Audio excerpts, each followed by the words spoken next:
فأنا ناصح لإخواني بالصدع بالحق تبيض وجوههم. السكوت في مسألة الحزبية يضرها، فاصدع بما تؤمر وأعرض عن المشركين. سلامي على دماج ورجالها والشيخ يحيى ودار العلم يا سعد بانيها. Bismillahirrahmanirrahim. Alhamdulillah hamdan katsiran thayyiban mubarakan fih kama yuhibbu rabbuna wa yardah. Asyhadu an la ilaha illallah wahdahu la syarika lah wa asyhadu anna Muhammadan abduhu wa rasuluh sallallahu alaihi wa ala alihi wa ashabihi wa man tabi'ahum bi ihsanin ila yaumiddin. Amma ba'd. Pertemuan yang lalu kita membahas hadis man qama Ramadan imanan wa ihtisaban ghufira lahu ma taqaddama min dhanbih. Indaka ya Raihan.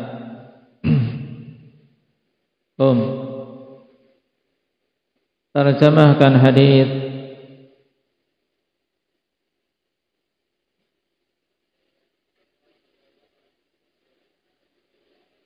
Nah, barakallahu fiikum. Nabi sallallahu alaihi wasallam mengatakan, siapa saja yang menegakkan salat malam di bulan Ramadan karena iman dan berharap pahala, maka akan diampuni dosa-dosanya yang telah lewat. Salat malam di bulan Ramadan dinamakan apa? Indaka Abdullah Samim, Abdullah Batam. Salat tarawih. Kenapa kok dinamakan salat tarawih? Indaka Azam. Kok disebut salat tarawih ini kenapa?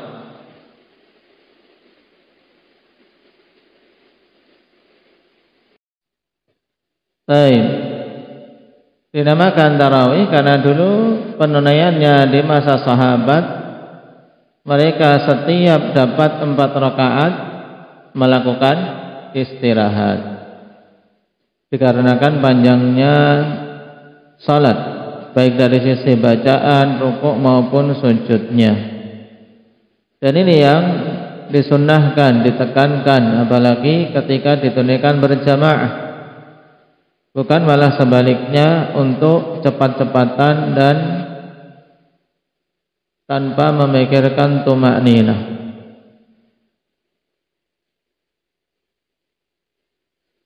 Baik. Sekarang kita masuk pada bab berikutnya.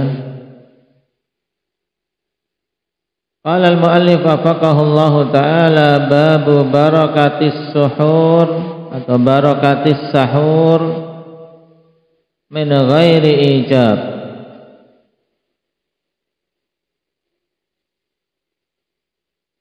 Bab keberkahan makanan di waktu sahur atau perbuatan suhur tanpa ada penetapan wajibnya. Atau dalam ungkapan kita intinya bab keberkahan makan sahur tanpa ada penetapan bahwasanya itu wajib.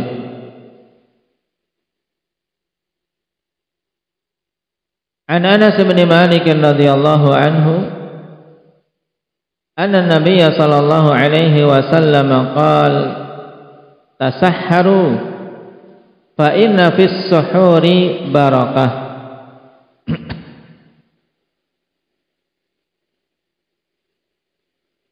Nabi sallallahu alaihi wasallam bersabda, tasahharu, perintah untuk apa? Sahurlah kalian. Kenapa? Karena pada makan sahur itu ada keberkahan.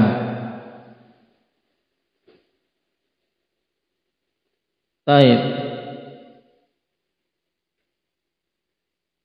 Imam Bukhari rahimahullah ta'ala ketika menyebutkan hadis ini dalam sahihnya juga memberi bab sebagaimana kita kutip di sini, bab keberkahan sahur tanpa ada penetapan wajibnya. Nah, dan ini menunjukkan bahwasanya makan sahur hukumnya sunnah bagi orang yang hendak berpuasa. Baik. Lalu bagaimana menjawab perintah Nabi sallallahu alaihi wasallam tasahharu? Bukankah di sini fi'il amar dan hukum asal perintah itu menunjukkan wajib? Nah, dalilnya yang menunjukkan bahwasanya makan sahur tidak wajib hukumnya akhwani fillah, yaitu hadis bahwasanya Nabi sallallahu alaihi wasallam melakukan puasa wisal. Nah, dan juga saat itu para sahabat mengikuti Nabi sallallahu alaihi wasallam melakukan puasa wisal sebelum dilarang oleh Nabi. Puasa wisal yaitu apa? Puasa di mana seseorang ketika telah mengawali puasa sampai waktu berbuka dia tidak berbuka, langsung dilanjut. Nah, sampai apa? Hari berikutnya, puasa hari kedua. Jadi tidak buka, tidak sahur, dilanjut. Nah, dan Nabi sallallahu alaihi wasallam, Allah Subhanahu wa taala berikan kemampuan. Nah, sehari, 2 hari, 3 hari. Nah, tanpa butuh apa? Berbuka dan tanpa butuh untuk makan sahur. Makanya Nabi sallallahu alaihi wasallam jelaskan ketika para sahabat mau ikut-ikutan untuk seperti itu, dicegah oleh Nabi, kalian nah tidak seperti aku. Inni abitu yud'imuni rabbi wa yasqini. Karena sungguhnya aku nah melalui waktu malam, yaitu melewati malam hari dalam keadaan Rabbku memberikan makan kepadaku dan memberikan minum kepadaku.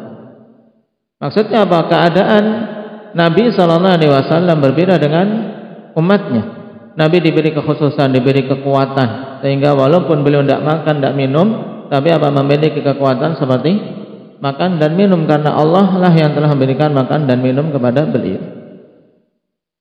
Nah, ini menunjukkan bahwasanya sahur tidaklah wajib, tapi hukumnya sunnah. Dan dinukilkan ijma' tentang sunnahnya diantaranya oleh Imam Ibnul Munzir rahimahullah ta'ala, demikian pula Al-Qadhi Iyad dan juga Imam An-Nawawi dan yang lainnya rahimahumullah ta'ala ajma'in. Ini tentang hukum sahur, sunnah muakkadah. Dan pada sahur keberkahan sebagaimana disebutkan dalam hadis ini, fa inna fis suhuri barakah. Sungguhnya pada makan sahur itu ada keberkahan.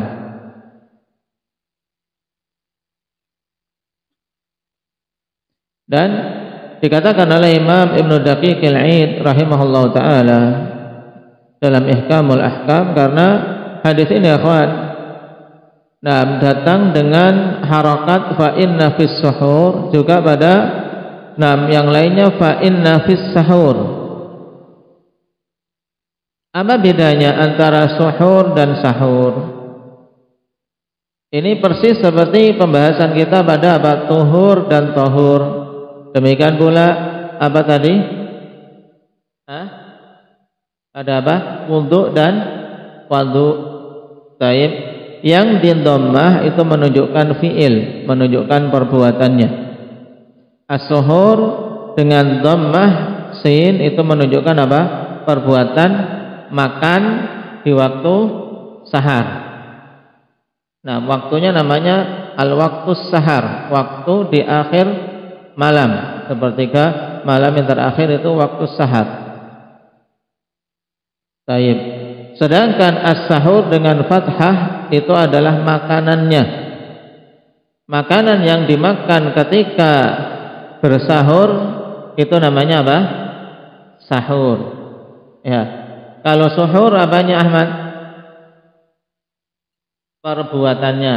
Makan yang kamu makan ketika sahur namanya itulah sahur dalam bahasa Arab. Ya.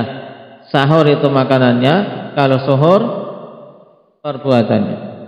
Nah, dalam hadis ini akhwan, mana yang padanya keberkahan? Kata Ibnu Daqiqil Aid rahimahullahu taala, nah, taib, keberkahan yang ditetapkan dalam hadis, nah, mencakup kedua-duanya. Al-barakah muhtamilah li an tudhafa ila kulli wahidin minal fi'li ay al-aql wal mustahar bih ay at-ta'am ma'an. Jadi keberkahannya dimungkinkan diidhofahkan kepada masing-masing dari perbuatan, yaitu apa? Makannya itu, perbuatan makannya itu padanya keberkahan. Kenapa? Karena ini ibadah, ini perkara yang sunnah, sehingga seorang makan pun mendapatkan apa? Pahala. Kemudian juga keberkahannya ada pada apa? Pada makanan yang dimakan sebagai sahurnya. Baik. Nah, adanya keberkahan. Makanannya diberkahi oleh Allah Subhanahu wa taala. Baik. Oleh karena itulah jangan sampai seseorang meninggalkan makan sahur ketika hendak berpuasa. Apalagi Nabi sallallahu alaihi wasallam telah tegas memberikan perintah. Nah, dan di antara keberkahan-keberkahan pada makan sahur yang disebutkan oleh para ulama, kalau dirinci, yang pertama jelas ittiba'us sunnah, mengikuti sunnah Rasul sallallahu alaihi wasallam. Nah, dan ini jelas padanya barakah. Kemudian yang kedua, mukhalafatu ahlil kitab. Nah, keberkahan yang padanya penyelisihan terhadap ahli kitab. Kemudian yang ketiga,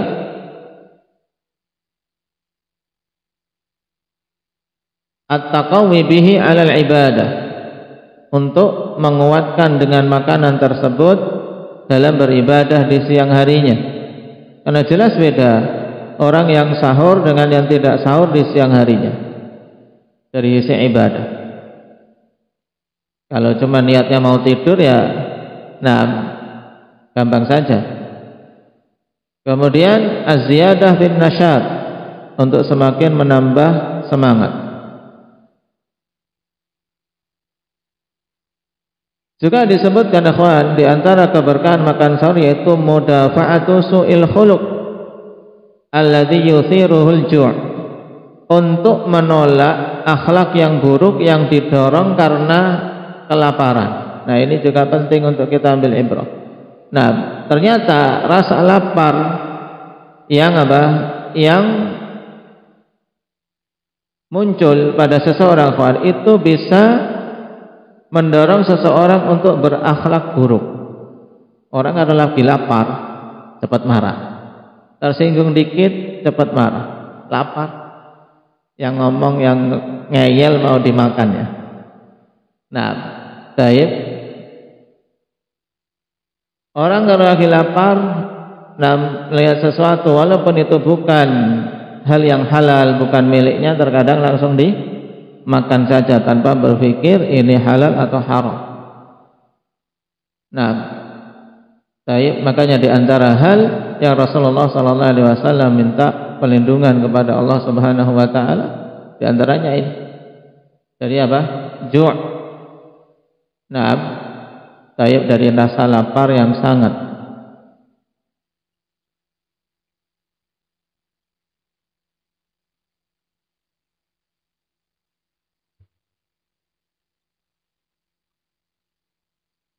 Kemudian juga di antara keberkahan sahur menjadi apa? Tasabbub lidzikri wad du'a waqta madinnatil ijabah. Menjadi sebab untuk seorang berzikir dan berdoa di waktu sahur. Karena apa? Akhirnya dia bangun, kemudian dia berzikir, berdoa. Di antara keberkahannya. Kemudian juga tadaruku niyatis shaum liman aghfalaha qabla an yanam. Untuk apa? Menyusulkan niatan puasa bagi orang-orang yang lalai sebelum tidurnya. Sebelum tidur belum meniatkan.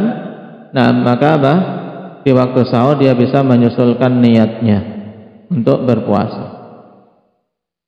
Baik. Rasulullah sallallahu alaihi wasallam dalam Sunan An-Nasa'i dari sebagian sahabat Nabi sallallahu alaihi wasallam memberikan penegasan, innaha barakatun a'taakumullahu iyyaha fala tad'uh. Sungguhnya makan sahur itu adalah keberkahan yang Allah Subhanahu wa taala berikan kepada kalian, maka jangan kalian tinggalkan. Dan juga dalam hadis Amr bin al-As yang telah disyaratkan hikmah dari sahur tadi, ini dalilnya. Dalam Sahih Muslim Nabi mengatakan faslu ma baina siyamina wa siyami ahlil kitab akalatus sahar. Pembeda antara puasa kita dengan puasanya ahlil kitab adalah makan sahur.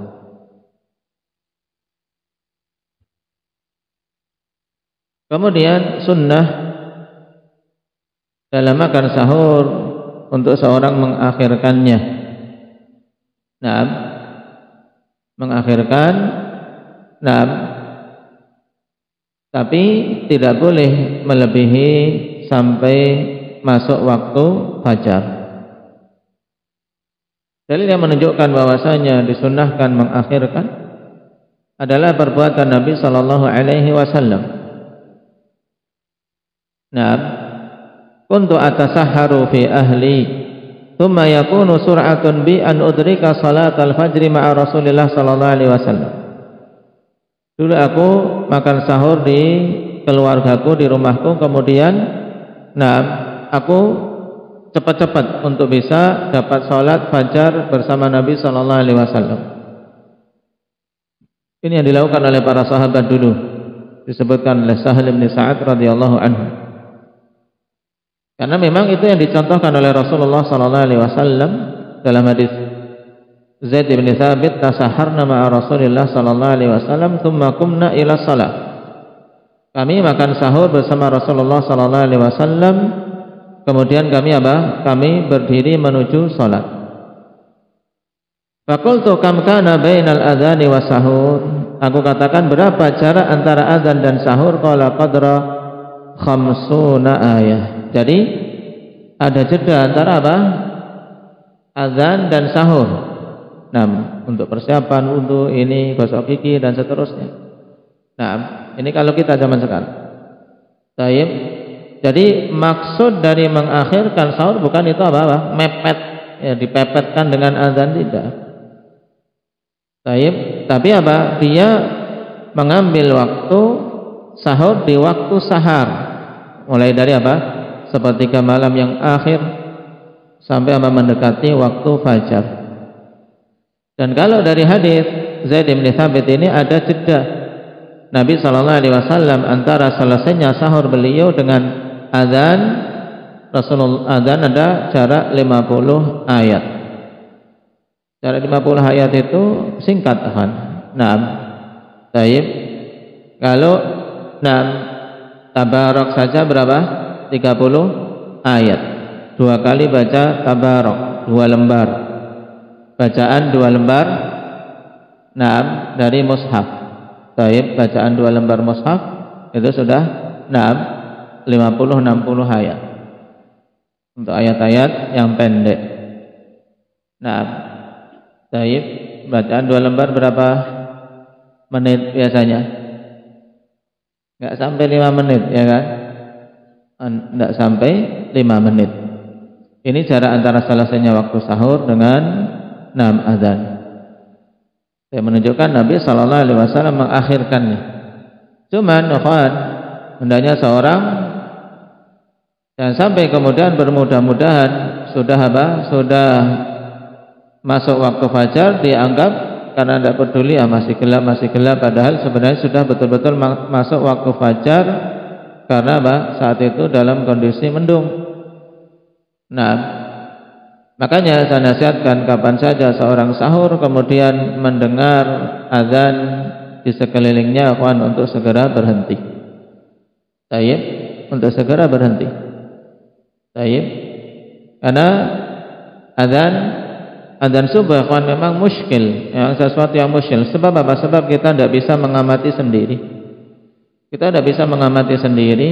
Nah, tayyib, dalam kondisi kita di tengah-tengah perkampungan seperti ini, kemudian di bagian timur juga cahaya yang kuat. Nah, sulit untuk mengamati fajar tepat di awalnya. Kalau untuk menunggu sampai betul-betul fajar terang, maka jelas, ya kan? Ini untuk sholat. Untuk sholat, Nabi Sallallahu Alaihi Wasallam mengatakan asfiru bisubhi fa innahu a'zamu na'am tayyib fil barakah a'zamu fil ajri. Asfiru bisubhi fa innahu a'zamu fil ajri. Nah, tunaikanlah salat subuh dalam kondisi betul-betul yakin telah masuk waktunya. Ini makna asfiru bisubhi. Karena itu lebih besar dari sisi pahala. Karena dia betul-betul yakin telah masuk waktu. Jadi jangan buru-buru kalau waktu subuh. Nah, tapi kalau untuk sahur maka harus, seorang juga jangan kemudian aku nunggu sampai betul-betul yakin terang, jangan. Padahal tadi sudah azan, sekalian sudah azan 10 menit yang lalu sudah azan. Maka hendaknya seorang mengambil kehati-hatian. Apalagi ketika ada sebagian pihak ikhwan yang telah melakukan penelitian untuk mengecek, padahal dulunya pihak ini mengkritisi penetapan jadwal depak yang berlaku itu yang banyak digunakan, bahwasanya itu belum masuk waktu subuh. Tapi ternyata ketika diteliti di lapangan mendapati waktu yang kondisi udara tepat, kemudian kondisi langit juga cerah, kemudian di tempat yang jauh dari polusi, ternyata mereka dapat melihat fajar di waktu yang yang ditetapkan dalam jadwal itu. Maka dari sini kita tidak bisa kemudian seorang semena-mena mengatakan itu belum masuk waktu sholat yang dilakukan oleh dari masjid-masjid umum. Makanya kita harus berhati-hati dari sisi ini, dalam artian kalau sahur dengar azan di sekeliling hendaknya berhenti. Tapi untuk penunaian sholat kita subuhnya kita sampai betul-betul yakin masuk subuh. Ini dari sisi ihtiyat kehati-hatian. Tapi kalau suatu saat misalnya seorang bangunnya terlalu mepet dan dia belum yakin, aku nggak yakin masuk waktu subuh. Dia juga lihat ke arah timur gelap gulita misalnya. Dia makan sahur tidak masalah. Cuman dugaan ini harus harus dibangun di atas qarinah. Jangan kemudian karena sekedar pembelaan diri atas keterlambatannya. Dia tidak memperhatikan, tidak melihat ke arah timur, juga tidak memperhatikan bagaimana kondisi langit, kemudian langsung menghukumi belum masuk waktu subuh. Ini tidak bisa. Tidak bisa yang seperti ini. Baik. Kemudian makan sahur ini bisa terwujud walaupun hanya dengan minum seteguk air. Yang penting dia makan atau minum dengan minimal sesuatu yang dikatakan dia telah makan atau minum. Dan telah datang dalil yang menunjukkan ada jenis makanan yang menjadi seutama-utama sahur, yaitu dalam hadis Abi Hurairah radhiyallahu anhu, Rasulullah sallallahu alaihi wasallam mengatakan, nikma sahuril mu'min at-tamruh. Sebaik-baik sahurnya seorang mukmin adalah kurma. Nah, hadis ini dikeluarkan oleh Imam Abu Dawud dan disahihkan oleh Imam Ibnul Mulaqin, demikian pula Imam Al-Albani dalam Sahih Sunan Abi Dawud. Maka kalau bisa seseorang ketika mendapati kurma untuk sahur, maka jadikan itu sebaik-baik makanan sahurnya. Nah, karena Nabi SAW telah tetapkan kebaikan padanya, nikma sahuril mu'min at-tamruh. Sebaik-baik sahurnya seorang mukmin adalah kurma. Baik. Karena kandungan yang ada dalam kurma yang sangat bagus ikhwan untuk tubuh kita. Baik, barakallahu fikum, ini secara ringkas terkait dengan masalah sahur.